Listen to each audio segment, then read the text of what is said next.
Salam disiplin positif untuk mewujudkan profil pelajar Pancasila. Bapak Ibu, sekarang saatnya kita mendalami tahapan implementasi disiplin positif setelah Bapak Ibu menyimak video sebelumnya, yaitu tahapan pengkondisian dan tahapan konsolidasi. Pada tahapan implementasi ini bertujuan untuk menciptakan proses mendidik dan membina peserta didik oleh para pendidik, tenaga kependidikan dengan saling menghargai, menghormati, serta mendidik tanpa hukuman dan kekerasan kepada peserta didik. Pada tahapan implementasi akan dikelompokkan menjadi dua bentuk. Yang pertama, penerapan disiplin positif secara menyeluruh di sekolah. Yang kedua, mengintegrasikan dalam proses pembelajaran di kelas. Berikut ini adalah aktivitas untuk penerapan disiplin positif secara menyeluruh di sekolah. Yang pertama, mengembangkan media kampanye gerakan disiplin positif di sekolah. Yang kedua, melakukan review dan revisi peraturan sekolah menggunakan bahasa positif dan dilakukan secara partisipatif dengan melibatkan perwakilan peserta didik. Yang ketiga, mengoptimalkan media-media kreativitas ekstrakurikuler bagi peserta didik untuk mengembangkan pemikiran dan perilaku positif. Yang keempat, keterlibatan tenaga kependidikan dalam pembinaan peserta didik terkait pelaksanaan tugas dan tanggung jawab di sekolah. Yang kelima, mengembangkan kebijakan sekolah dalam mendidik dan membina secara positif, misalnya sistem poin untuk perilaku baik dan bukan perilaku tidak tepat. Yang keenam, mendokumentasikan dan mengarsipkan pelaksanaan aktivitas-aktivitas dari penerapan disiplin positif di sekolah berupa laporan, foto-foto kegiatan, serta alat bukti lainnya.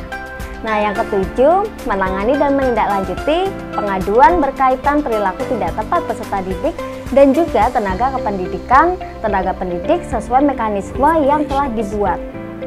Yang kedelapan, yaitu mendokumentasikan atau mengarsipkan penanganan dan tidak lanjut pengaduan dari perilaku tidak tepat peserta didik maupun pendidik atau tenaga kependidikan. Yang kesembilan, yaitu melakukan monitoring pelaksanaan disiplin positif di sekolah secara berkala. Kemudian yang 10, yaitu melakukan pertemuan refleksi penerapan disiplin positif di sekolah secara berkala.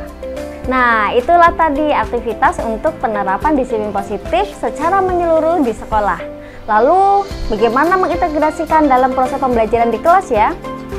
Dalam pengintegrasian dalam proses pembelajaran di kelas, Bapak Ibu dapat menerapkan dengan berbagai aktivitas lainnya seperti mengajar dan mendidik dalam proses pembelajaran di kelas oleh pendidik tenaga kependidikan yang dilakukan sebagai seni fasilitasi ya, bukan memampukan anak dalam memikirkan atau berperilaku positif. Kemudian, fasilitasi kesepakatan kelas sebagai komitmen atau norma berperilaku dalam kelas, lingkungan sekolah, dan berfokus untuk membangun hubungan baik antar peserta didik dan antar peserta didik dengan para pendidik. Kemudian, bila dimungkinkan, pada fasilitasi penataan ruang kelas yang bisa mendukung proses pembelajaran di dalam kelas, bagaimana bisa menciptakan suasana aman, nyaman, menyenangkan, dan inklusif. Lalu, fasilitasi keterlibatan peserta didik untuk mengambil tanggung jawab dan menjaga lingkungannya atau ruang kelas agar tetap aman, nyaman, dan menyenangkan. Ya, kemudian menerapkan metode kolaborasi ketimbang metode kompetisi dalam proses pembelajaran. Lalu memberikan penguatan dan dorongan positif pada peserta didik untuk berperilaku dan hal-hal baik lainnya nih yang ditujukan oleh peserta didik.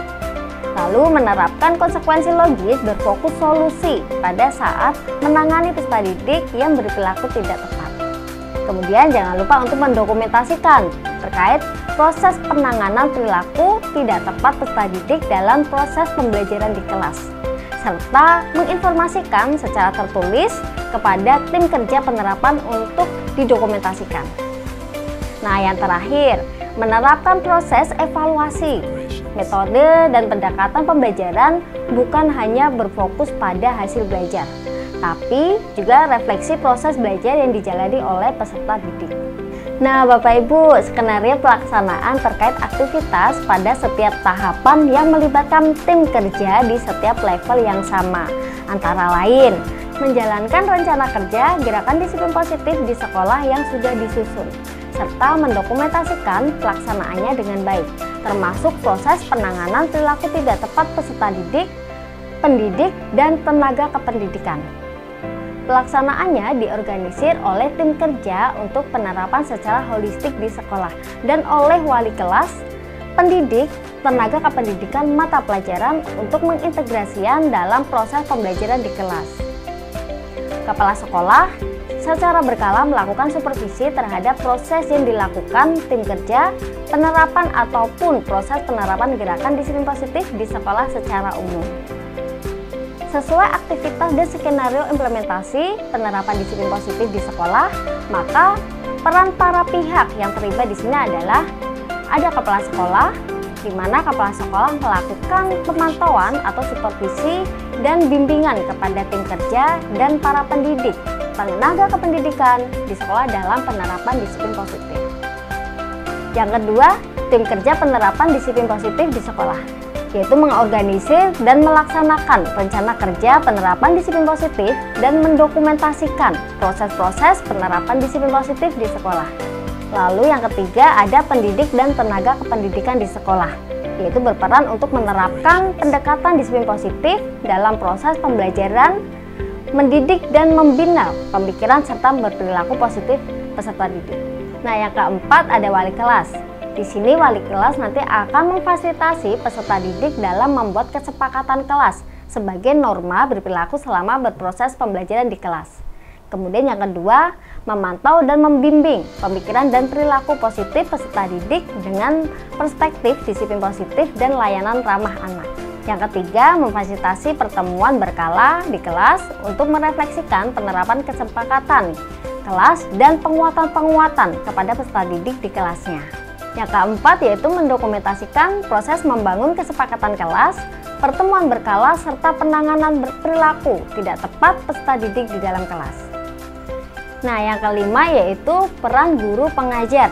Nah, di sini guru pengajar mengajar peserta didik dalam proses pembelajaran mata pelajarannya dengan pendekatan fasilitasi kolaboratif yang reflektif yang memampukan peserta didik. Kemudian mendidik dan membina peserta didik yang berperilaku tidak tepat pada saat proses pembelajaran serta mengkomunikasikan kepada wali kelas tentang perilaku dan proses penanganannya yang dilakukan. Nah, pelibatan yang terakhir yaitu adanya pelibatan dari komite sekolah, orang tua peserta didik, dan stakeholders di sekolah lainnya. Nah, peran kali ini untuk memantau dan memberikan masukan kepada kepala sekolah dan tim kerja berkaitan dengan penerapan disiplin positif di sekolah. Lalu orang tua turut menerapkan pendekatan disiplin positif kepada anaknya yang menjadi peserta didik di sekolah sebagai bentuk dukungan proses gerakan disiplin positif di sekolah. Nah, itulah Bapak Ibu berbagai aktivitas, skenario, dan peran-peran dalam tahapan implementasi penerapan disiplin positif. Dalam setiap tahapan, Bapak Ibu dapat melihat upaya-upaya kolaborasi dari berbagai unsur yang berbeda di dalam sekolah. Nah, dalam video berikutnya, Bapak Ibu nanti dapat menyaksikan bagaimana nih tahapan keberlanjutan dalam penerapan disiplin positif. Sampai bertemu Bapak Ibu di tayangan video berikutnya. Salam disiplin positif untuk Merdeka Belajar. Disiplin positif, mendidik tanpa hukuman.